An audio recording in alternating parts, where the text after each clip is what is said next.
আমরা বলেছিলাম আজকে সর্বদলীয় মিটিং প্রস্তাব দিয়ে যান, এবং এই যে 1806 এটাও ত্রুটিযুক্ত। মোট 1958 জন টেন্টেড, তার মধ্যে মুখ্যমন্ত্রী শিক্ষক নন টিচিং এর কথা বলছি না, আর এর মধ্যে মুখ্যমন্ত্রীর ভাইজি আছে, তার নাম দেয়নি। 1806 এর মধ্যে নেই কিরনাহারে বাড়ি বীরভূমে। এই পুরোটা চোর হচ্ছে মমতা। আমরা আপনাদের সঙ্গে আছি। আমাদের বক্তব্য যে যোগ্য তালিকা দিয়ে দিলে এই যে 7ই সেপ্টেম্বর, আরে ভাই আমরা লিখিত প্রস্তাব দিয়েছি, আমি মনোজ কান্ত মুখ্য সচিবকে দিয়েছি, শঙ্কর ঘোষ স্পিকারকে দিয়েছে। সেই কারণে মঙ্গলবার থেকে বিরোধী দলনে থেকে সাসপেন্ড করে দিয়েছে, যাতে আজকে এখানে রেজুলেশনটা আমরা বলছি যে যোগ্যদের তালিকা দিয়ে দিলে আজকে এই পরীক্ষার প্রয়োজনীয়তা ছিল না। আজকে একটা আমাদের অনিশ্চিত ভবিষ্যতের দিকে ঠেলে দিয়ে পরীক্ষা নেওয়া হচ্ছে, অ্যাকচুয়ালি এদেরকে চাকরি চুরির পাপ মুছে ফেলার জন্য। আর আমরাও বারবার বলেছি যে যোগ্য বলুন, না হলে অযোগ্য পুরো বলুন, যে আমরা সবাইকে অযোগ্যকে নিয়োগ করি। ভাই আমি আপনাদের সঙ্গে আছি, যা খুশি আমাদের।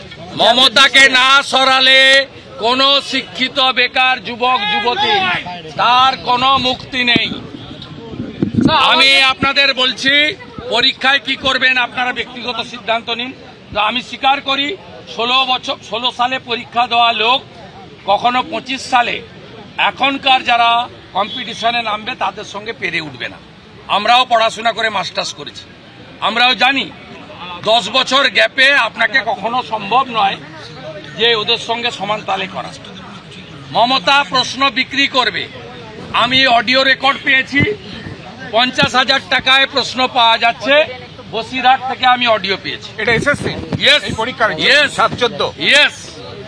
আমরা ও জানে ওএমআরে হাত দিতে পারবে না। চোর মমতা প্রশ্ন বিক্রি করবে, তার ভাইপো মাল তুলবে।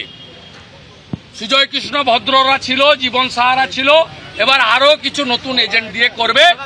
এই পাপ মমতা মুক্তি বাংলা চাই, নইলে কোন বেকার যুবক যুবতী, কোন যোগ্য শিক্ষক শিক্ষাকর্মী, কোন সরকারি কর্মচারী শিক্ষক, কোন বাংলার রাষ্ট্রবাদী জনগণের নিস্তার নেই। আমি আপনাদের সাথে। মুখ্যমন্ত্রী বলছেন যে যারা অযোগ্য তারা তো শিক্ষকতা আর করতে পারবে না, তাদের শিক্ষাকর্মী যাতে। এই মুখ্যমন্ত্রীর কথা, মুখ্যমন্ত্রী বলেছে আমি যতক্ষণ আছি বাংলার কারো চাকরি যাবে না।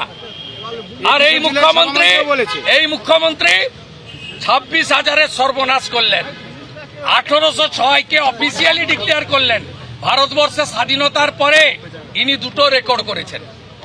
কোর্টে 5 লক্ষ টাকা ফাইন জমা দিয়েছেন, কোর্ট অবমাননার দায়।